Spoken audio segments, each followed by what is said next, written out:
Hey there, I'm Lee Ullman here with some big news from the National Young Farmers Coalition. We're partnering with Heritage Radio Network on a special season of The Farm Report. It's all about what's happening with the Farm Bill and how it impacts farmers and eaters.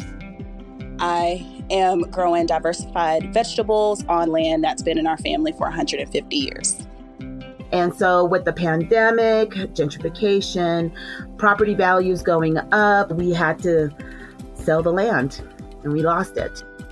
Join us as we uncover the untold stories behind this massive piece of legislation that shapes how we grow our food, what we eat, and so much more.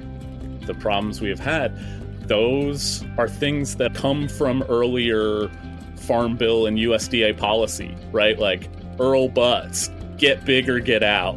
You know, it's my responsibility to know not only what I'm eating, but then like how that all came to be.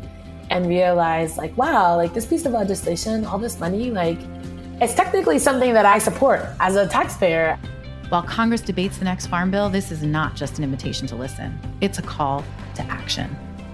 Be part of the conversation. Subscribe to the Farm Report on Heritage Radio Network, wherever you listen to podcasts. You're listening to Heritage Radio Network. Since 2009, HRN podcasts have been exploring the wide world of food, beverage, and agriculture. Learn more at heritageradionetwork.org. This episode is brought to you by Roberta's, home of Heritage Radio Network for 10 years. Learn more about Roberta's at robertaspizza.com. We talk about food, we talk about music, with musical dudes, finger on the pulse, snacky tunes. Hello and welcome to Snacky Tunes. I am one half your host, Aaron Bresnitz. We sit down with Josh and Kelly, co-founders and co-owners of Bernal Cutlery in San Francisco. We talk about their humble origins out of the back of an apartment in 2005 and how they've grown the shop and their wares to service up a dedicated following to their legendary store, offering up knife sharpening, antiques, and insights along with great musical tastes. And then we dig deep into the archives for a nice, beautiful, Sunday-tailored performance, or whenever you're listening, with Belle Mare. Greg interviewed them around that time about their EP and full-length coming out, and they talk about recording at the legendary Electric Lady Studios and how they found band members on Craigslist. It's a nice dip into the archives, and we hope you enjoy it here on Snacky Tunes on Heritage Radio Network. I dream about you all the time. You must be on my mind.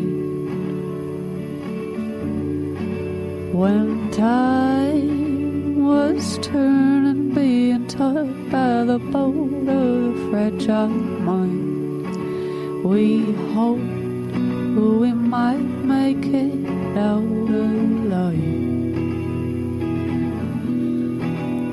To live, to tell the tale of it. Our hands were washed and day for it. Are you still game for it?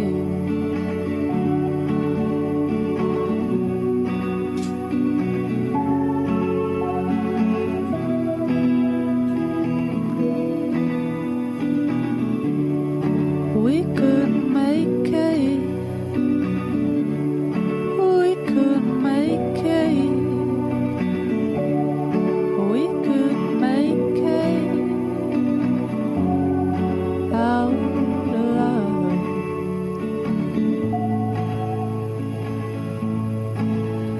I dream about you all the time. You must be on my mind. When time was turning, being taught by the boat of the fragile mind, we hope to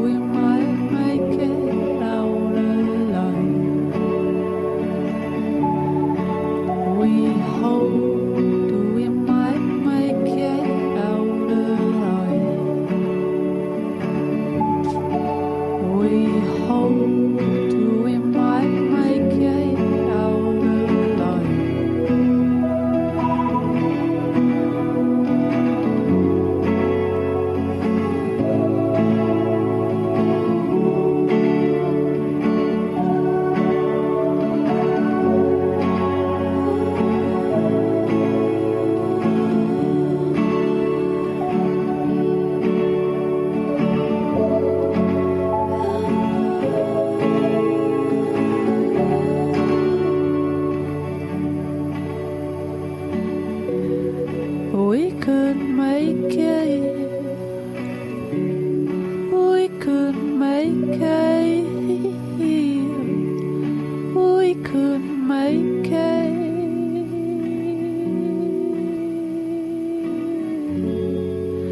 Out of life. Josh and Kelly, welcome to Snacky Tunes. Thank you for taking the time away from the store to sit down and chat with us. We really appreciate it. Yeah, thanks for having us. We're actually at the store, but Okay. take time away from the store part of the store. But Yeah, thank you for ignoring the customers to chat with us. Really appreciate it. The way I've always looked at knives and handmade knives and the people that I've met who've worked in this world is so similar to like the people I've met like in the punk and DIY scene. I've just seen it as this idea of something that most people think you can't make or can't traipse in or can't deal in. And you say, no, we're going to make it in our own. And I know that you guys are a fan of punk rock and you guys are drawn to that type of music. How much does that ideal, that DIY aesthetic apply to you and what you do? it's definitely like been, I think all about like our origins and and it still extends to us now that I think people think of us as being this like monolith, because we have a big store now. But we're, that I think that definitely informs a lot of what we do. And I think,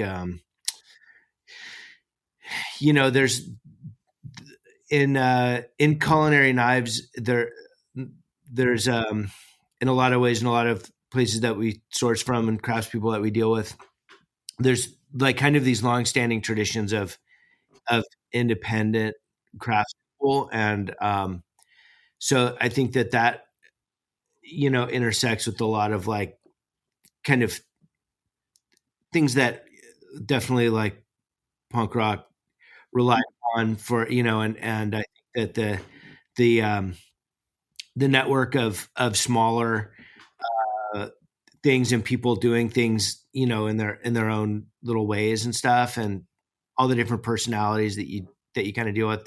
It definitely is like in a way like the the way that like bookings used to happen, like pre-internet, that part of like the like how people would go on tour and all that stuff.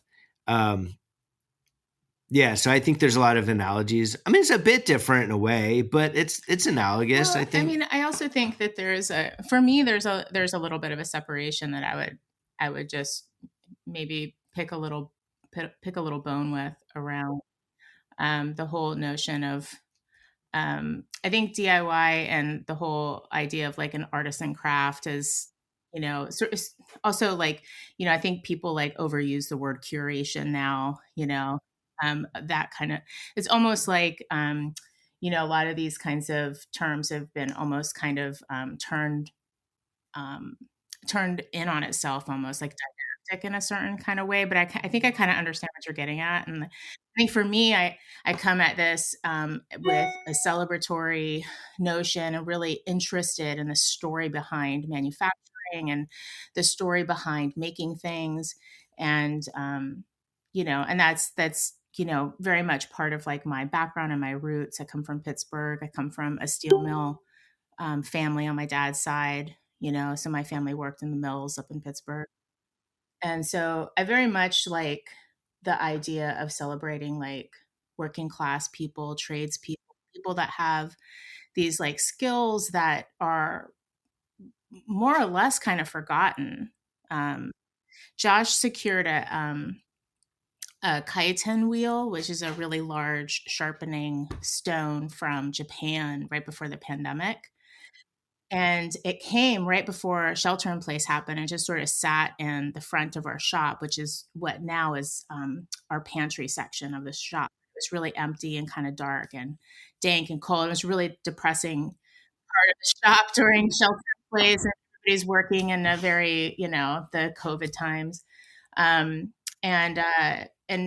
We were forming a relationship with a gentleman who knows how to do machining, which is a really like, it's a lost art. A lot of people don't know how to do that. So he just built this beautiful casing for it. And we finally just, Josh is now able to do grinding on it and stuff like that.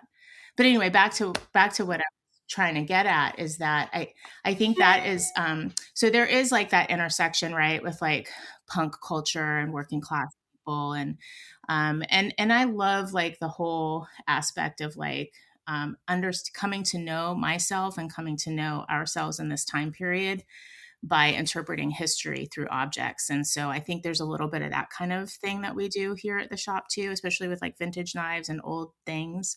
Because we also do a pretty good business with vintage knives as well, not just manufacturing or handmade pieces. So we do a little bit of, we have a nice big spectrum here. I mean, that's your question at no, all. it does. It absolutely does. And I think it's all connected, and to see the parallels and to see like how you've also interpreted it to be your own thing as well.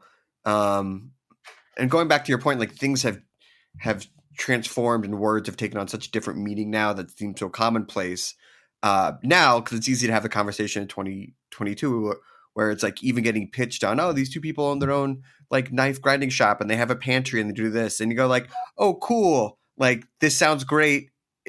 And there's other places like it, but I want to go back a little bit to like the early aughts when you first two met, and like what was the scene like back then?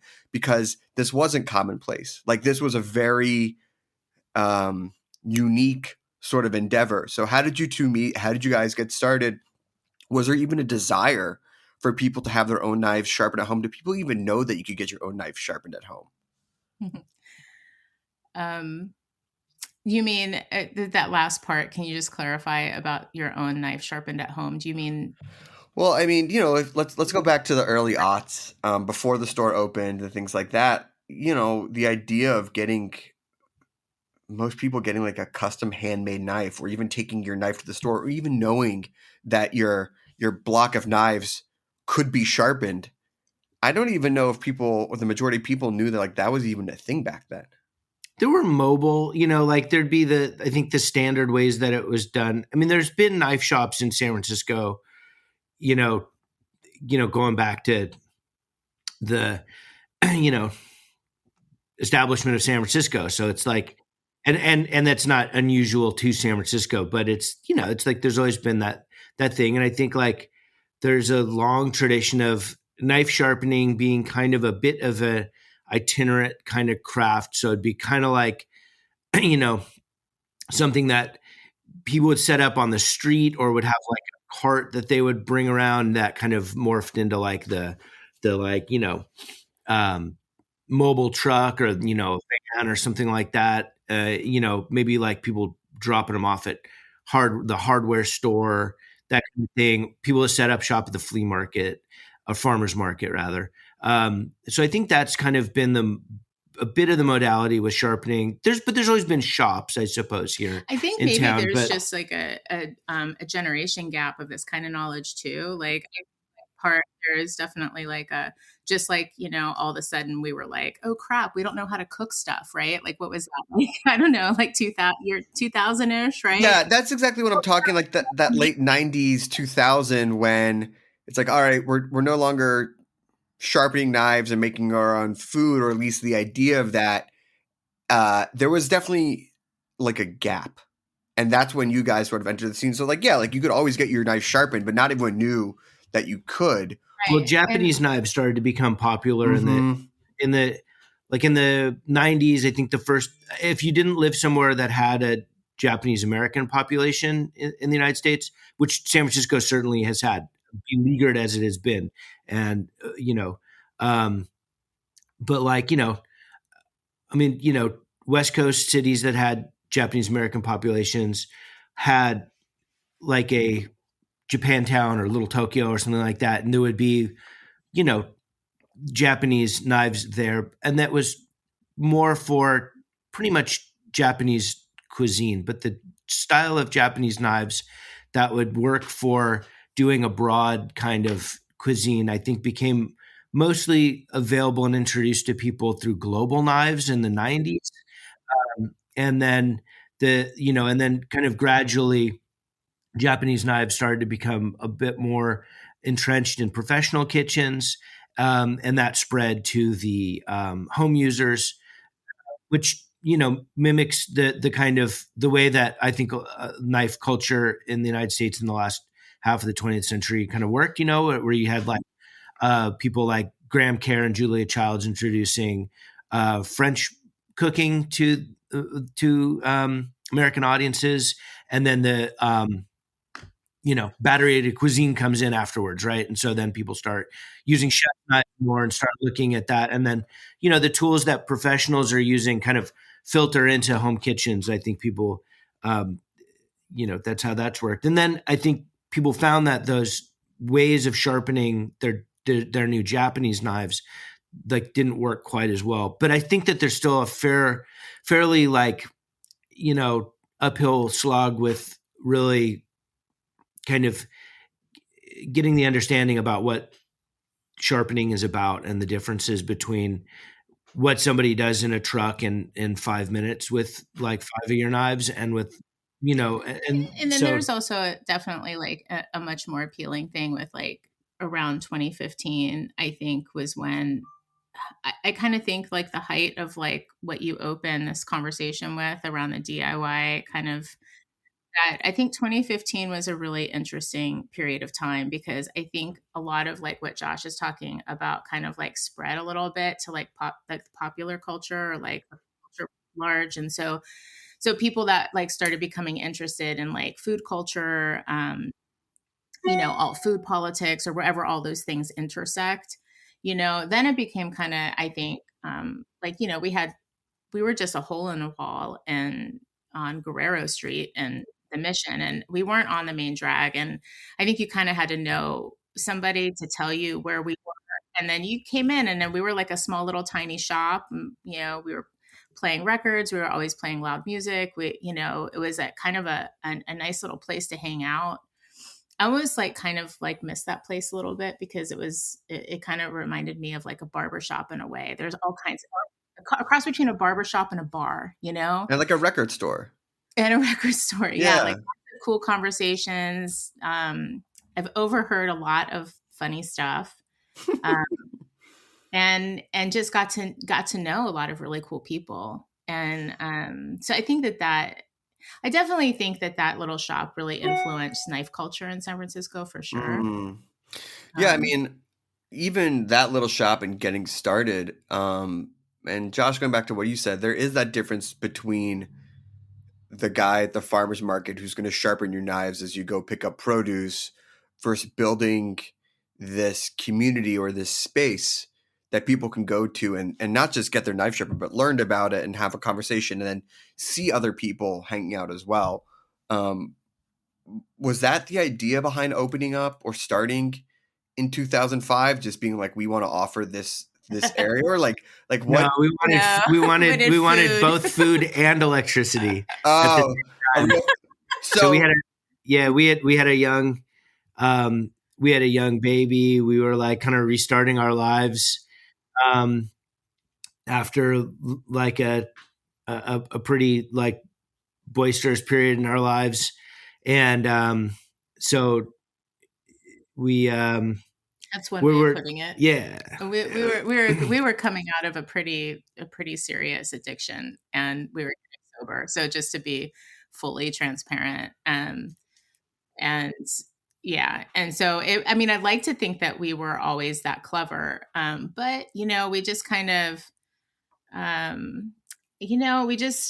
we were scrappy, but we were also, like very much into like being principled in who we were. So we just found it worked for us. And so, Josh was like sharpening out of the house, and then that led to him, going to flea markets and finding things. And I was working on photo shoots during that time, the early days.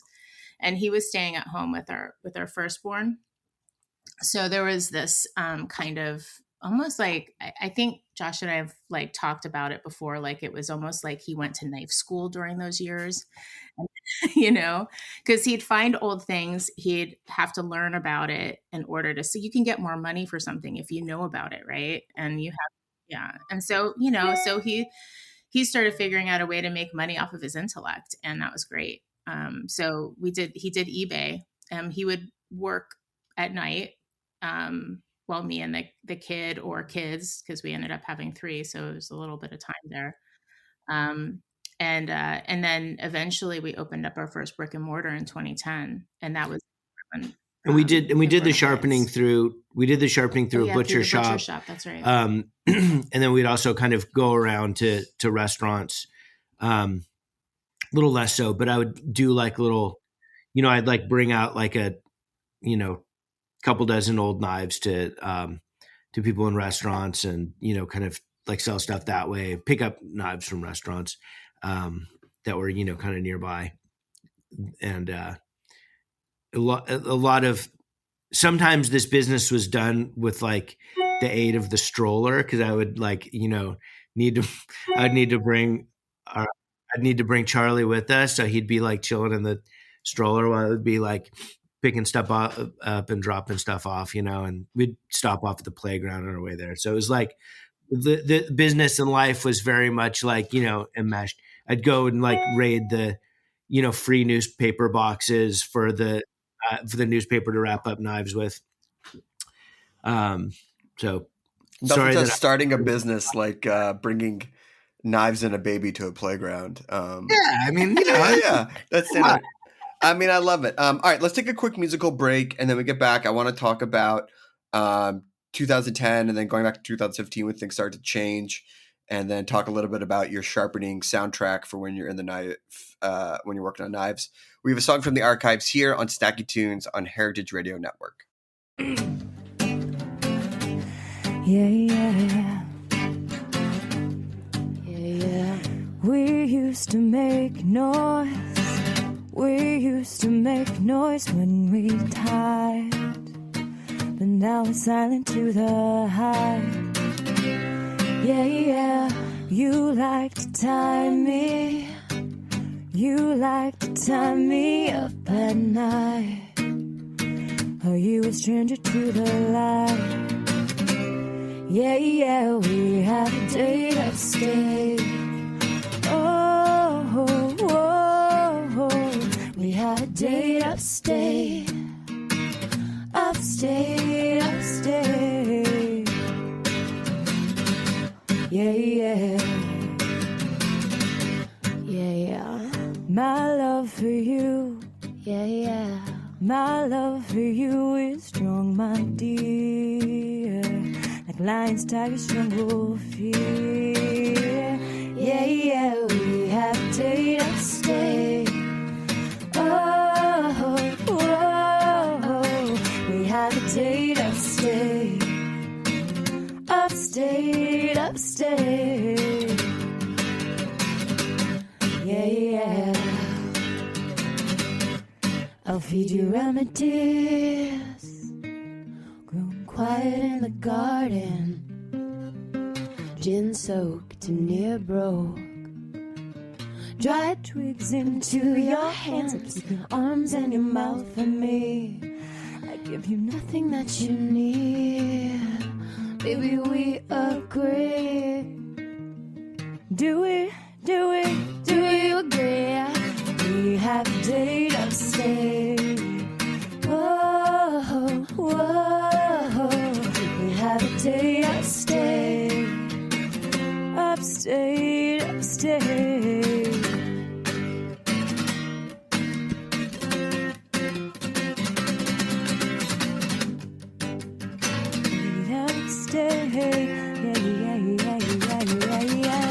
We have a date upstate. Yeah. We have a date upstate. Yeah. We have a date upstate. We have a date upstate. Yeah. Upstate.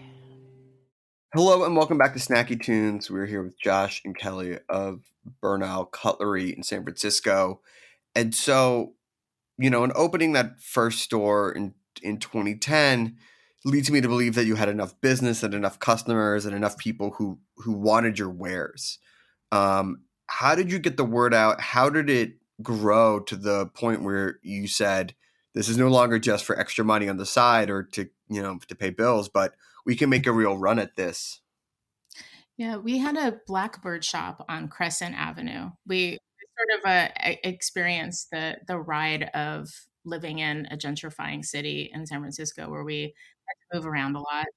And we landed for a hot second. So we were originally on Cortlandt Avenue.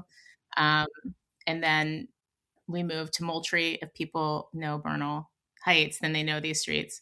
And then we ended up on Crescent Avenue, which was a little Victorian storefront building, but it wasn't a mixed use space. So we treated it like almost like an artist studio. So like we had like a little Blackbird shop, basically. We had a counter, we had a little area where we were like cleaning up vintage knives and stuff like that. And then we'd have like an open house a couple times a year where people could come in.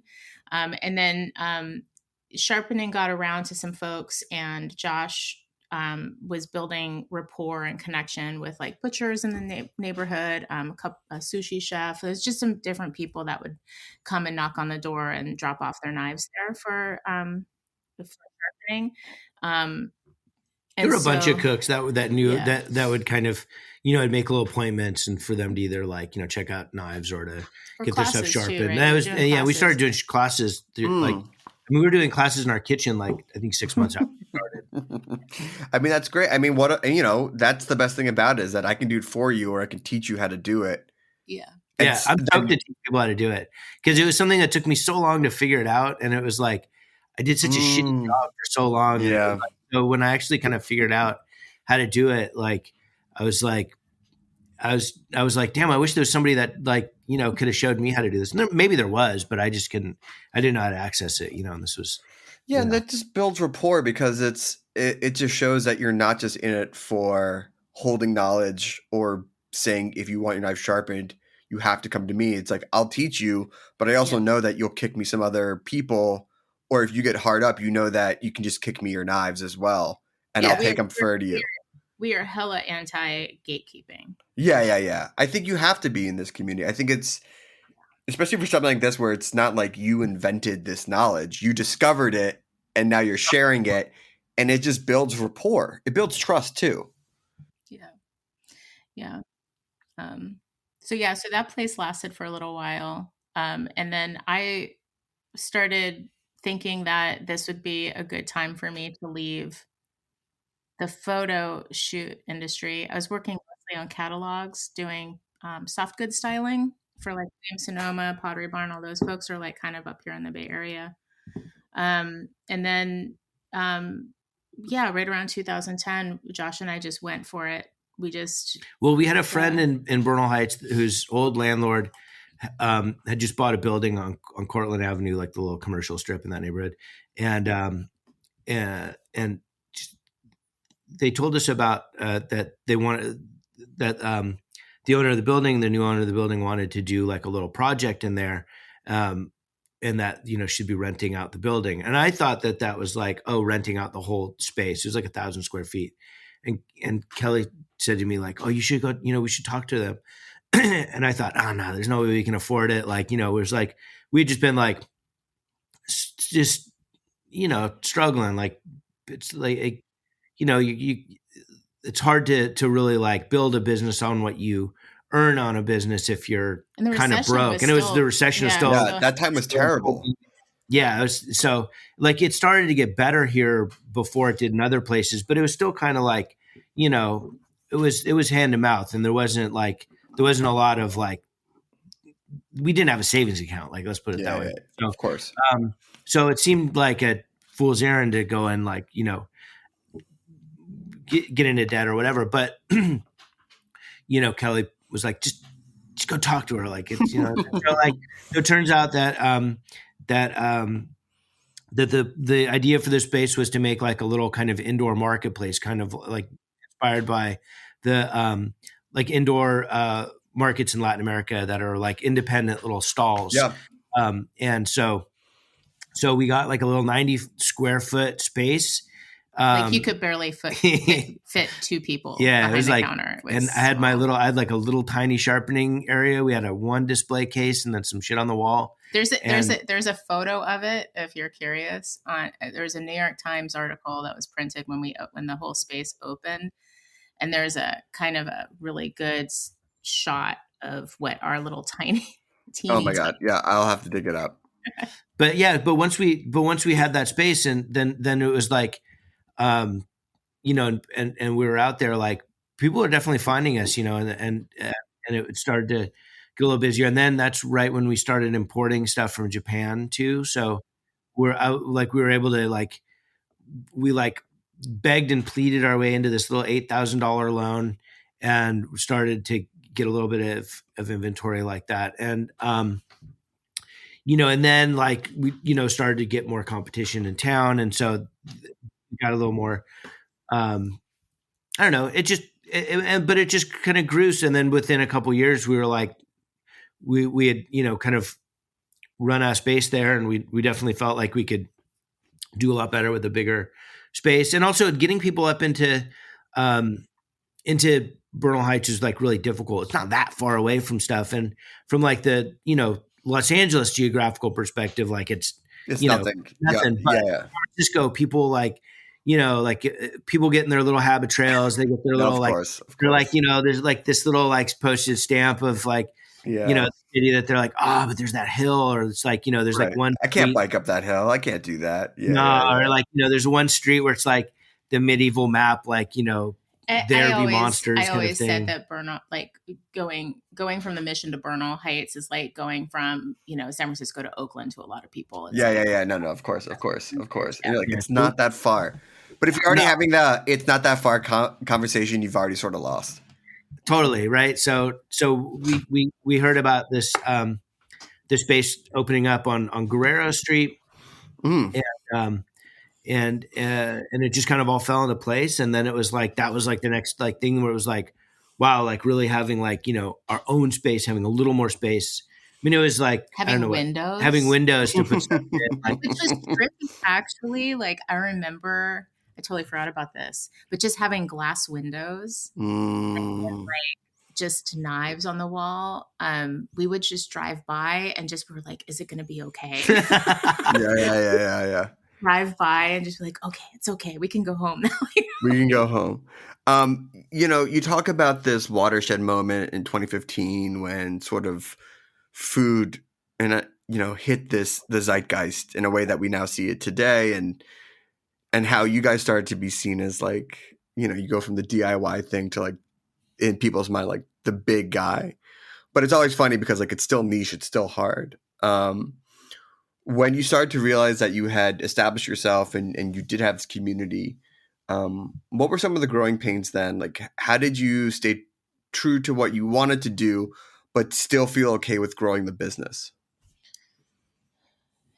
Well, you know, I mean, honestly, like I always, I mean, and it's a little corny, but I always joke around and say like the shop is like almost like this like kind of punk rock pirate ship in a way. Like we are successful because we listen to what it tells us to do instead of trying to force a sort of agenda. I mean, we have all kinds of ideas all the time and we try them out and they don't work. And then we just go with what does work. We do that with like the staff too. Like we have a few like core people that work with us and they've been here for like, we have 2 people that have been here for 10 years, 5 years, you know, like we have a tiny crew. So I think just like, I mean, I know this sounds another corny thing to say, but I think just like grounding ourselves in a sense of humility and staying with what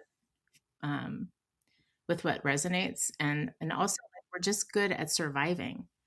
As individuals, right? I mean, we're raising up babies here in San Francisco. It's a tall drink of water to be trying to live here. So I guess in some sense, like we're just tough.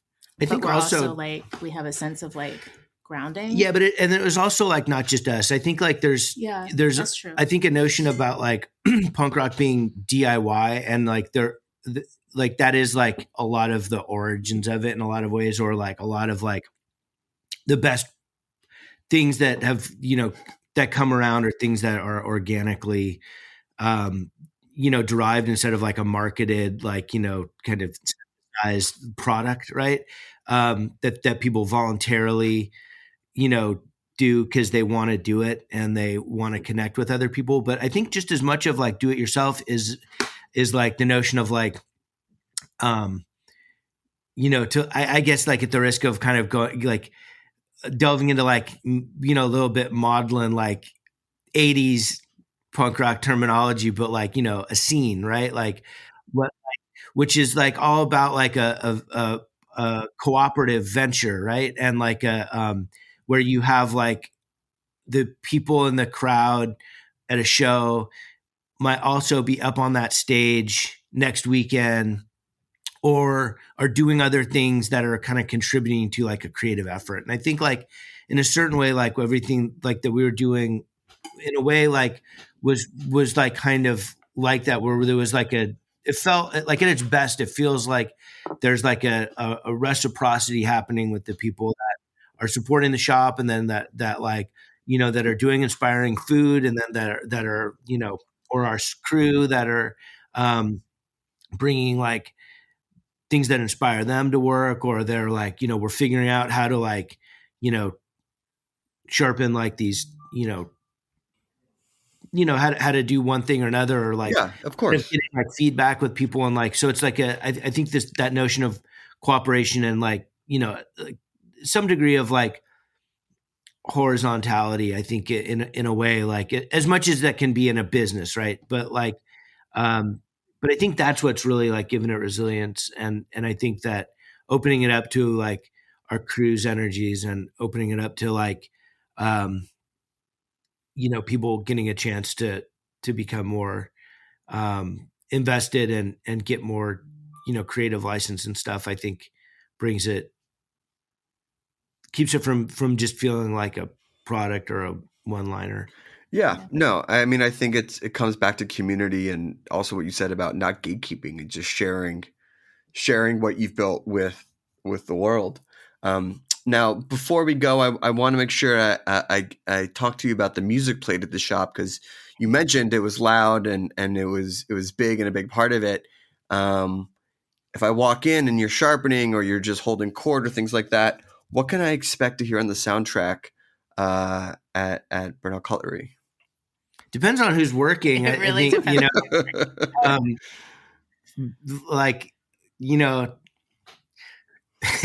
might be like some old Cameo like records, like or it might be like I've been on like a French Oi kick lately, so it might be Riche.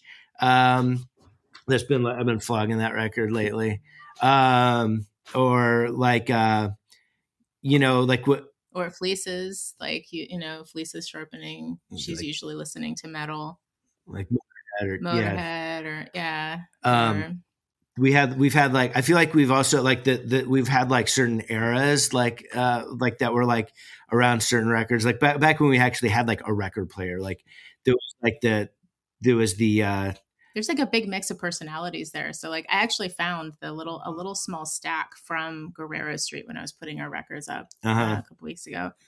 And like Swell Maps. The Swell Maps was in there. Dead Moon. Like a bunch of Pebbles compilations. Yeah. So I'll do like, I kind of like go between like punk rock, like old French, like hot jazz, and like 60s garage, like that'll be kind of like my, like if I had a three-legged musical stool, that's what it would be.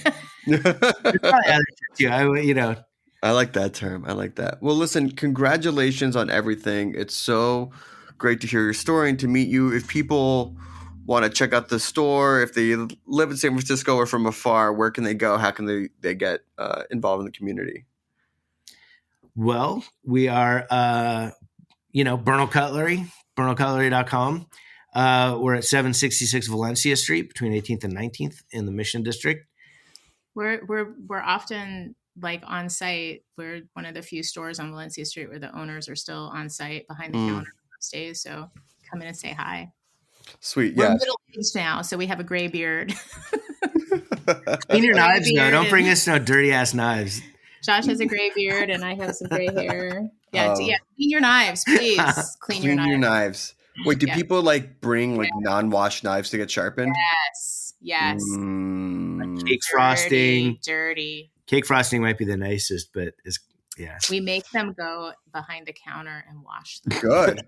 We have a bell. Shame. You ring the shame bell. Well, listen, thank you so much, Josh and Kelly. I really appreciate it. We have another song.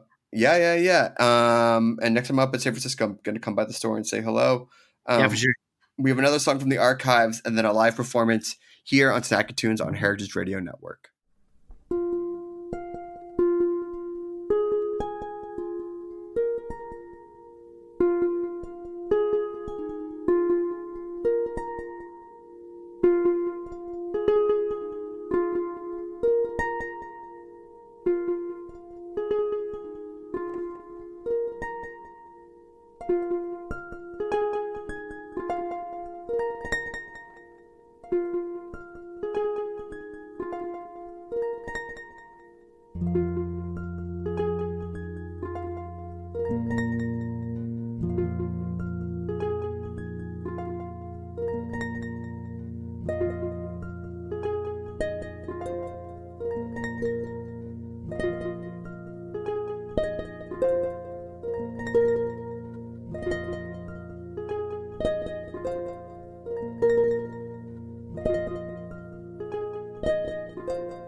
This episode is brought to you by Roberta's, home of Heritage Radio Network for 10 years.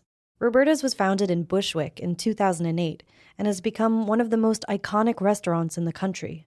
HRN made its home inside of Roberta's in 2009, and together they have become part of the DIY fabric of the neighborhood. Roberta's, the pizza restaurant, is open for lunch and dinner 7 days a week and serves much more than just the famous wood-fired pizzas. Their team dreams up new salads, pastas, and sandwiches on the regular. Roberta's Tiki Bar is alive and well in the back garden, serving up frozen drinks in the summer and hot toddies in the winter. Stop by the bakery and takeout spot next door for fresh breads, sticky buns, and pizzas to go. And of course, there's the 2 Michelin-starred Blanca tucked away in the garden for truly daring diners. But Roberta's also extends beyond Bushwick, with multiple locations in New York City and now in Los Angeles. You can also find their frozen pies in grocery stores around the country. The spirit of Roberta's, like Heritage Radio Network, is everywhere. Here's to many more years of pizza-powered radio. Learn more about Roberta's at robertaspizza.com. We have Belle Mare live in studio. Welcome. Hi. Hey. Shout out to Rami from Pop Gun who said to reach out to you guys. Hey, Rami. He's a good dude. He's great. One day they'll open up that new venue. Oh my gosh, I can't wait. I know. Do you want to introduce yourselves? Yeah, I'm Amelia. I sing in the band and I play a few chords on guitar from time to time. Just a handful? Just a handful. Just a handful. Is that in the contract? Yes. I actually heard about one band described another band member as like playing the least amount of notes possible. That's pretty much me. Okay. Sometimes I actually pretend to play. No, I'm just kidding. Okay. But like sometimes it does happen. It all comes out. I'm Tara. I play keyboards. Okay. My name's Tom. I play guitar. So how did you three come together? Well, one day, I just moved to New York and was kind of looking for people to play with on Craigslist. And I met this one girl called Karina. What year is that, by the way? This was in 2011. Do you think people still look for band members on Craigslist? Yes. I actually do, Really? yeah. I You do? definitely think they do. Okay. Yeah. Nothing but success. Yeah. Okay. Yeah, it's weird. I take the question back. We found our bases that way too. Okay. So yeah, I met this girl called Karina, and we decided one night to go to an open mic. It was a really freezing winter night, and we almost didn't go, but I'm really glad we did go because we played a little set, and then Tom came up to us after and was like, "Do you guys have any demos?" And we were like, "No." And then he was like, "Oh, I'd love to record some demos for you." And this woman in the bar was like, "Hey guys, you better be careful. Like, you don't know who this guy is. Like, make sure you bring someone." So he brought with us a bodyguard to Tom's house. Yeah. And I mean, Amelia was 19 at the time. Yeah. I think I went up to her and asked her if I could buy her a beer first at the bar. So I didn't know, but. And then, Karina went off on a trip to India, and I came back from holidays and hit up Tom, and we sort of just ended up working together after that. Oh, amazing. Worked out really well. What was the name of the place for the open mic? It was called Bar 4. It actually closed now. Oh, RP. And how has the songwriting process been between all of you since you formed? Good. I mean, it's like sort of goes in phases, really. I mean, everything just starts as like, just sort of a bedroom recording, and then, I'll do something. Amelia will come over, she'll do vocals, and then, we send that out to the rest of the members in the band. How has it evolved over the years of working together, like the newer material versus some of the older material? I think the songwriting process has kind of changed because I used to write a lot more alone when we first started out, and then come to Tom with something that I wanted to kind of develop. But now it's Tom is mainly the one to sort of come up with an instrumental part, and then I'll come over and come up with a melody and lyrics. So you can play less notes. Yeah. That's basically why. Well, why don't we hear a song? Sure. What are you going to play first? We're going to play a new one called The Dark of My Evening. It's not on the EP. It's going to be on the new album that comes out hopefully soon. Okay. Live on Snacky Tunes. Yeah.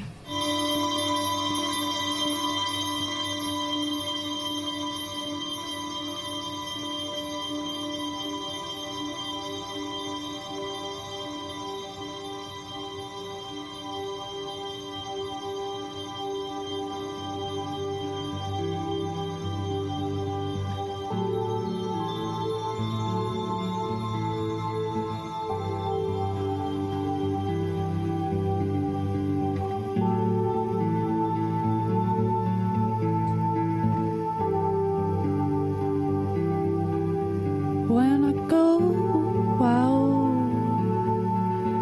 I'm alone. Where do you stand? In the dark of my evening, you're the dark of my evening.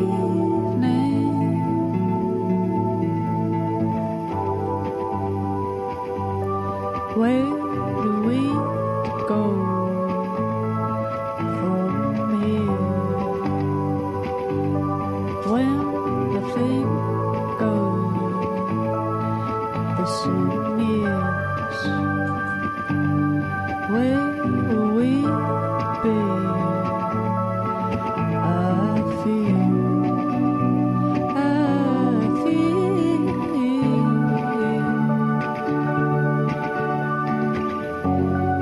that I won't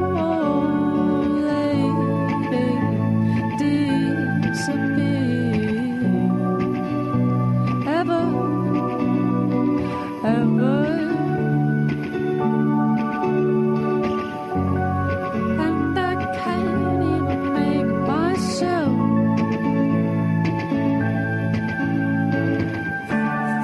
Didn't think I'd be the one to say it. I was holding back 'cause you couldn't say it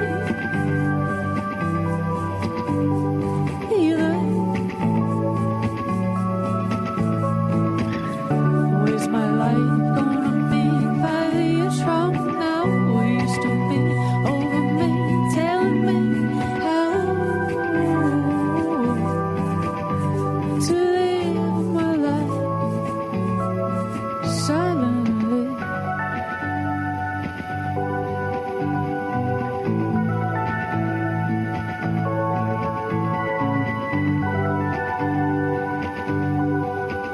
When I go out, I'm alone with you still. What it was, you can't make me feel the worst that I feel. Oh, the happy end. You'll never think I'd go out just to show how I can never be alone in my bedroom now.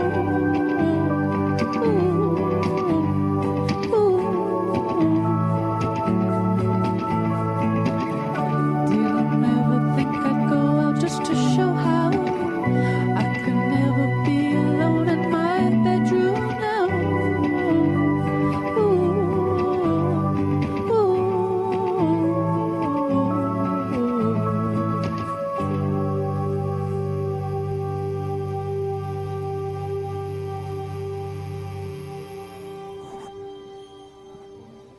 Amazing.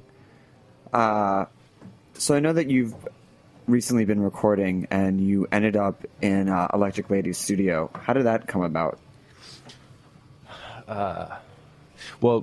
So we were doing a video session for the Wild Honey Pie, and it was recorded at Electric Lady's studio, and we recorded it in Tom Elmhurst's studio. It was Studio C, and after the session, pretty much they reached out to us and said that they wanted to, start, pretty much just record an EP for us and start an imprint.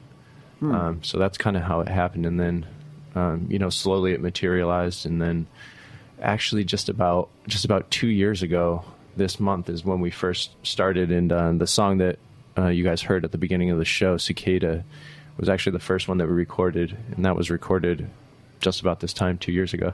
What's the negotiation with that? If they reach out to you, do you just say yes, or do you have to play it cool, or are you I don't know, maybe we have time, maybe we don't? We were just hell yeah. Yeah, we were get us in there. Was it yes, immediately, came in? Oh, yeah, I don't even think we asked any questions. Yeah. Just you want to record us? Okay. Do we have to pay? What is it to record in a place so legendary? Do you feel it in the place? Oh my gosh. Oh my god. Can you try to describe it? The walls are vibrating. It's really, it's you enter a completely different world when you're in there and you lose all track of time. And also, apparently it's haunted, so I don't know, while I was in there, I definitely thought that I felt, I don't know. Who haunts it? I don't know, Jimmy. Legendary musicians. Yeah. And how do you think being in that place affects you? Does it push you, do you think, just given the history of the place, or change the songwriting process? Or I think it I don't want to say it's a added level of pressure or something, but sure, you definitely, when you're in there, you really want to step up to the plate. And they would definitely make it easy on you. I mean, it's just from the talent that you're working with to the equipment there, the studio itself is just beautiful. And we just went in there and had a good time. We got wine, beer, snacks, and just had a really great time. And did the producers maybe pull some things out of you that you probably might not have otherwise had? Definitely, but in a very subtle way. There was, like Tom said, there was absolutely no pressure, and it was a really relaxed environment. And I think that's really what made it, what made the best of it come out. while we're in there. Yeah, totally. I mean, we worked with Ben Bapty, and he's very subtle, very intuitive, and just not very over the top. He's never like, well, you guys need to do this or that, and he just kind of lets. I think he sort of guides us to do what he wants us to do, but without actually.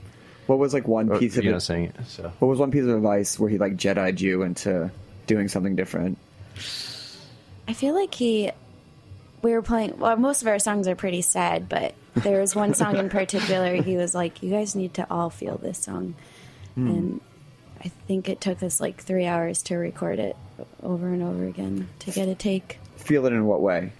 Or how did you take it? Just to be that sadness, okay. Which is something that when you play a song over and over again, it's hard to manifest over and over again. I just went to a sad place. And then after he said that, I think we got it in like one take. Oh, that's amazing. Yeah, it was really amazing. Was only one of you feeling the sadness, and then it took the rest of you to feel the sadness? A lot of sadness all around. Oh, yeah.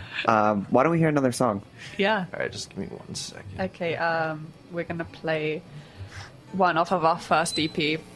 Actually, the title track called The Boat with a Fragile Mind. This is one we don't normally play this live just because we never really worked it out with the full band. But I think it's sort of meant to be played in this way that's kind of acoustic and low-key.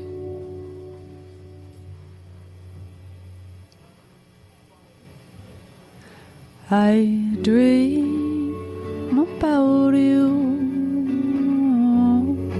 all the time. You must be on my mind.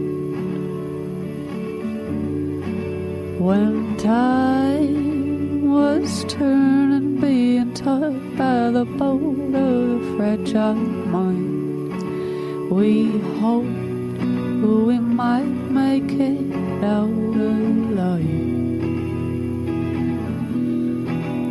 To live, to tell the tale of it. Our hands were washed and day for it.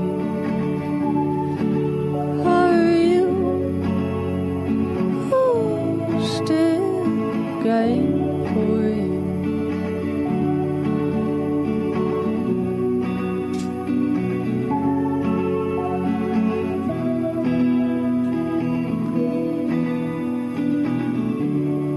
We could make it.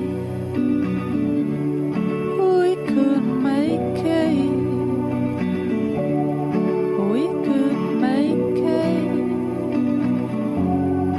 out alive.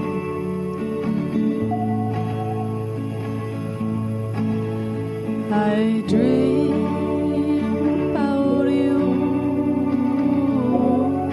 all the time. You must be on my mind. When time was turning, being taught by the boat of a fragile mind, we hoped we might make it out alive. We hoped we might make it out alive. We hoped we might make it out alive.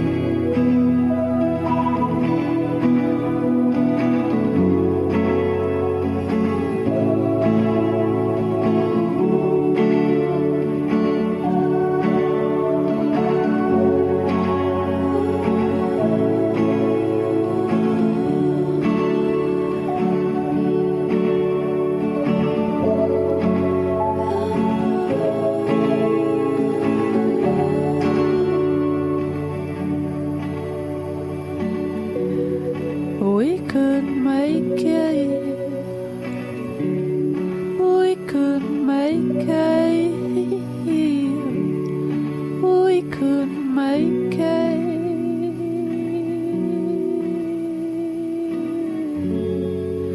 out alive. Wow. Sad. Bit sad. Bit sad. isn't it? Fitting for beginning of fall. I feel like today was the first real kind of proper fall day. I know. I just I said that earlier. I really Yeah. felt it today. I love so it. Great I got my here. first hot coffee. I never do hot. I never not have hot coffee. Really? Are you serious? Yeah. There's something about the dilution from the water. I get it, but That's awesome.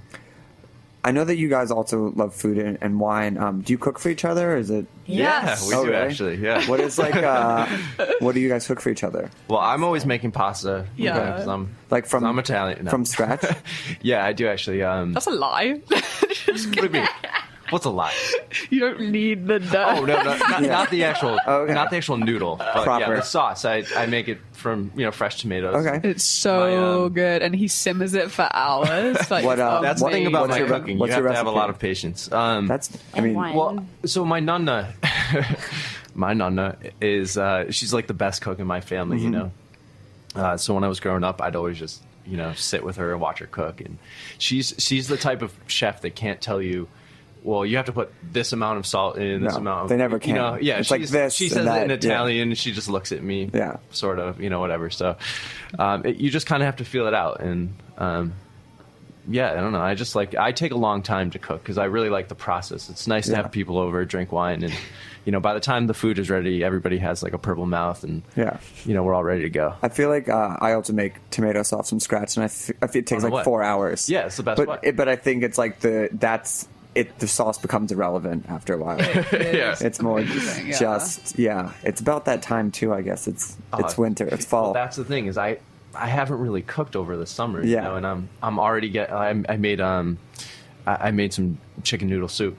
Okay. Yesterday out of a fresh chicken carcass. Amazing, which is also the fun. best part of the chicken. Exactly. Yeah. So And you both get to benefit? Yes. Oh yeah. Do you cook? Do you cook too, or Yeah. Yeah. Definitely. what are your specialties? I made them rice and bean burgers. Oh, that's great. They are amazing. we always still crave them. This was probably like 3 years ago too. I think it was the first meal she ever made for us, and we're always like, Tara, when are you going to make us your veggie burgers? Wait, have you only made it once?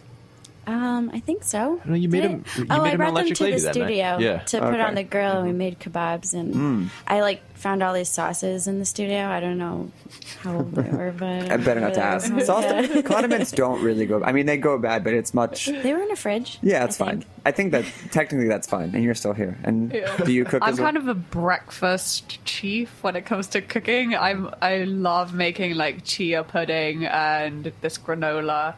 Tara's had my granola. It is so freaking good. It's like There's paleo no oats in granola, it. so there's no oats, and it's like all nuts, chia, like raw honey, coconut oil. I think we ate like half the container. I mean, so you three kind of have all the meals covered.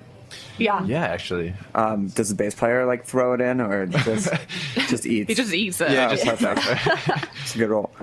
So I know you have CMJ coming up right around the corner. Are you playing at all? Yeah. What we are. shows were you guys playing?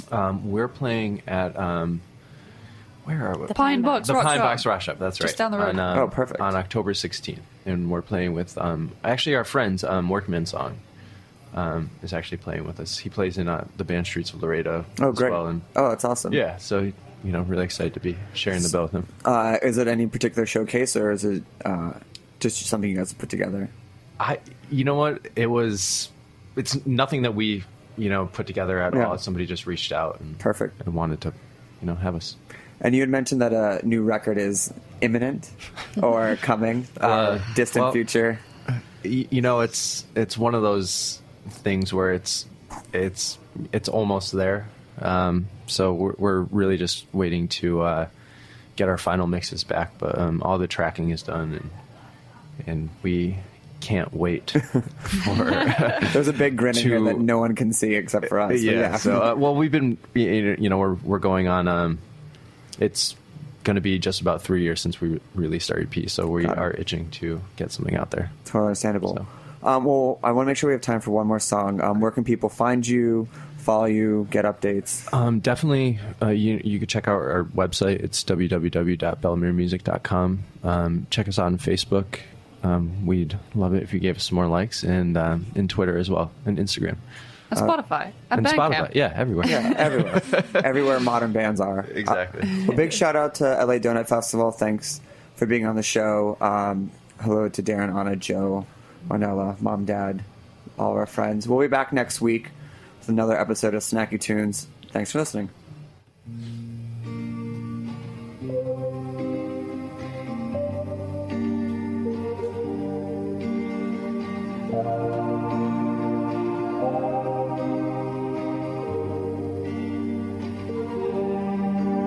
I live off love, I feed off love, I breathe off love. I sink in love, I think in love, I drink of love. And in the middle of the night I need my love. I need to grieve, I need to need and be in love. My love is gonna call to me tonight.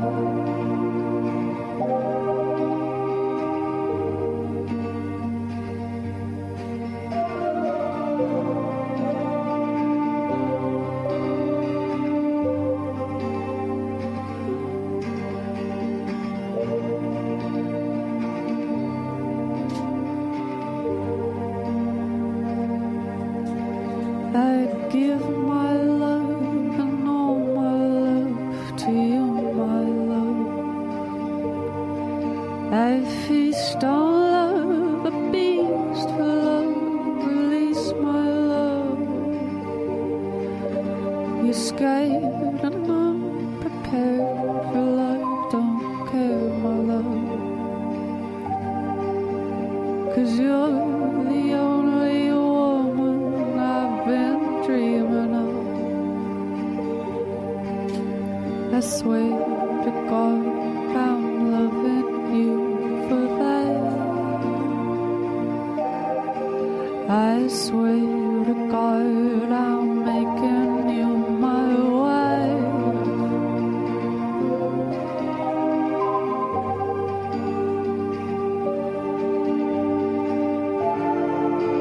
And if you ever leave me,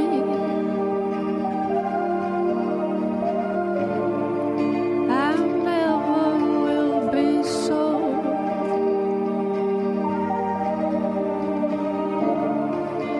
I love you till you're lonely,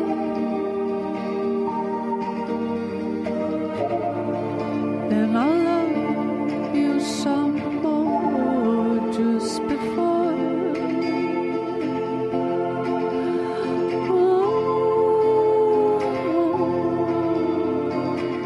Beauty, beauty, beauty, there's nobody near me, there never was.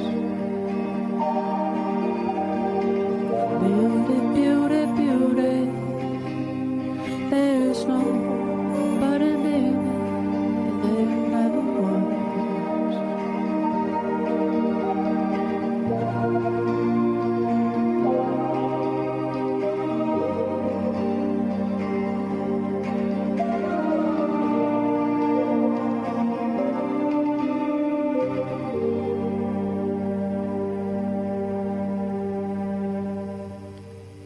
We talk about food, we talk about music with musical dudes. Finger on the pulse, snacky tunes. Snacky Tunes is powered by Simplecast. Thanks for listening to Heritage Radio Network, food radio supported by you. Keep in touch at heritageradionetwork.org/subscribe.